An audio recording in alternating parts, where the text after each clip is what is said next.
अस्सलाम वालेकुम to all of you. हम अपने चैप्टर जो केमिस्ट्री का चैप्टर है सेकंड ईयर उसको स्टार्ट करने लगे हैं, जिसका नेम है एनवायरमेंटल केमिस्ट्री। तो बेसिकली ये ब्रांच होती है केमिस्ट्री की जो कि डील करती है कि उन केमिकल्स की स्टडी से जो कि हमारे एनवायरनमेंट में प्रेजेंट होता है। हमारे एनवायरनमेंट में लैंड भी आ जाता है, वाटर भी आ जाता है और एयर भी आ जाता है, यानी हमारे एनवायरनमेंट में जितने भी केमिकल्स प्रेजेंट हैं उसकी स्टडी से रिलेट करता है कौन, एनवायरमेंटल केमिस्ट्री। तो basically environmental chemistry the branch of chemistry that deals with the study of chemical that are present in our environment and what are the and how they affect the living organisms. मतलब कि क्या नाम है, उनकी study और फिर वो क्या असरअंदाज करते हैं हमारे लिविंग ऑर्गेनिजम्स पे, तो उसकी स्टडी को बोलते हैं एनवायरमेंटल केमिस्ट्री। पे यहाँ पे बताया गया है कि इसके बारे में एनवायरमेंटल पॉल्यूशन के बारे में।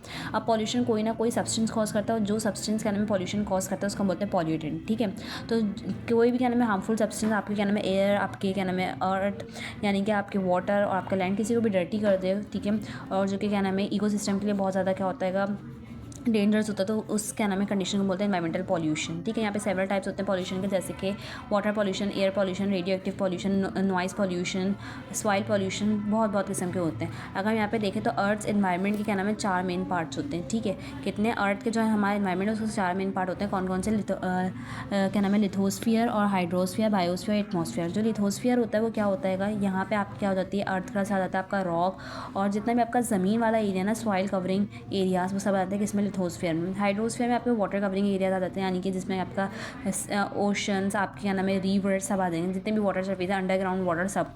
बायोस्फीयर जितने भी लिविंग ऑर्गेनिजम्स हैं उसमें क्या नाम है प्लांट्स, एनिमल सब आ जाएंगे। एटमॉस्फेयर में क्या होंगे आपकी जितनी भी गैसेज आएंगी वो आ जाएंगी। ठीक है, यानी कि atmosphere is a layer of gases जो कि क्या नाम है आपका ट्रोपोस्फेयर से लेकर थर्मोस्फेयर पे एंड होता है। ठीक है, उसके बाद हम यहाँ पे लेयर ऑफ गैसेस को भी देख लेते हैं, ट्रोपोस्फेयर, स्ट्रेटोस्फेयर, मेसोस्फेयर और thermosphere. Troposphere it is the lowest layer of atmosphere. क्या है लोएस्ट लेयर एटमॉस्फेयर की, extending from the earth surface up to an altitude. Altitude का मतलब होता है हाइट, 11 किलोमीटर तक के आप जाओगे अपनी ज़मीन से, 11 किलोमीटर के फासले पे जाओगे ऊपर की तरफ तो आपको ट्रोपोस्फेयर मिलेगी। ठीक है, जहाँ पे हम अपना वेदर वगैरह देखते हैं, जहाँ पे हमारा एरोप्लेन फ्लाई करता है वो ट्रोपोस्फेयर ही होता है। स्ट्रेटोस्फेयर क्या होता है, starting from the top of the troposphere just after the troposphere start हो जाते हैं, extended up to 50 kilometre above the earth surface.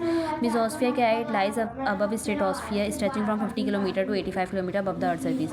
Thermosphere क्या होता है, इट इज़ द ये अपर मोस्ट लेयर है। ठीक है, अर्थ एटमॉस्फेयर की extended from 85 kilometre to 500 kilometre. उसके बाद हम केमिस्ट्री पढ़ने लगे हैं ट्रोपोस्फेयर की, तो हम पहले देख लेते हैं कि ट्रोपोस्फेयर है क्या। ठीक है, यहाँ पे थर्मोस्फेयर के बारे में कोई बातें बताई जा रही है। Thermosphere is the highest temperature region of atmosphere due to the absorption of intense solar radiation. The natural light known as aurora is occurred in this region. यहाँ पे नेचुरल लाइट होती है जो जिसको हम क्या बोलते हैं ऑरोरा, और यहाँ पे थर्मोस्फेयर का टेम्परेचर बहुत ज़्यादा होता है। जैसे जैसे आप ट्रोपोस्फेयर के ऊपर जाओगे वैसे वैसे क्या नाम है टेम्परेचर डिक्रीज होता रहेगा और क्या नाम है कोल्डनेस बढ़ती रहेगी, लेकिन जब आप थर्मोस्फेयर पे जाओगे तो टेम्परेचर बहुत ज़्यादा हाई हो जाएगा। ठीक है, हम ट्रोपोस्फेयर के बारे में थोड़ा सा जान लेते हैं। तो troposphere is the lowest layer of the earth atmosphere. The temperature in this region decreases as you go as the increase in altitude. जैसे जैसे हाइट बढ़ेगी, एल्टीट्यूड का मतलब हाइट होता है, वैसे वैसे क्या होगा कि क्या नाम है आपका टेम्परेचर डिक्रीज होता रहेगा। जैसे आप ऊपर जाओगे टेम्परेचर डिक्रीज होगा।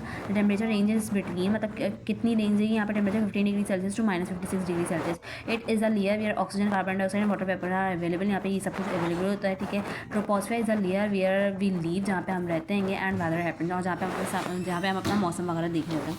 अब हम पढ़ते हैं किसके क्या नाम है, यहाँ पे कुछ पढ़ लेते हैं रिएक्शंस ऑफ कार्बन डाइऑक्साइड, मतलब ये आपके पास लिखे हुए ये सब कुछ हम इन सबका देखेंगे। ये क्या नाम है ऑक्साइड्स है, कार्बन के ऑक्साइड, नाइट्रोजन के ये वॉलेटाइल ऑर्गेनिक कंपाउंड्स हैं। ठीक है, और ये ऑक्साइड है सल्फर के, और ये क्या नाम है ओजोन गैस है। इन सबको हम पढ़ेंगे। गैसेज जैसे कि नाइट्रोजन हो गया, ऑक्सीजन हो गया, ये सब प्रोटेक्टिव लेयर बनाते हैं आपके अर्थ एटमॉस्फेयर में। ठीक है, क्योंकि एटमॉस्फेयर क्या है लेयर ऑफ गैसेज, तो ये सारी गैसेज प्रेजेंट होते हैं डिफरेंट कॉम्पोजिशन के हिसाब से। हाउएवर सर्टेन टॉक्सिक सब्सटेंसेस जैसे कि नाइट्रोजन ऑक्साइड्स हो गए, सल्फर ऑक्साइड्स हो गए, वॉलेटाइल ऑर्गेनिक कंपाउंड्स हो गए, ओजोन हो गए, ये सब क्या करेंगे एटमॉस्फेरिक पॉल्यूशन कॉज कर देंगे।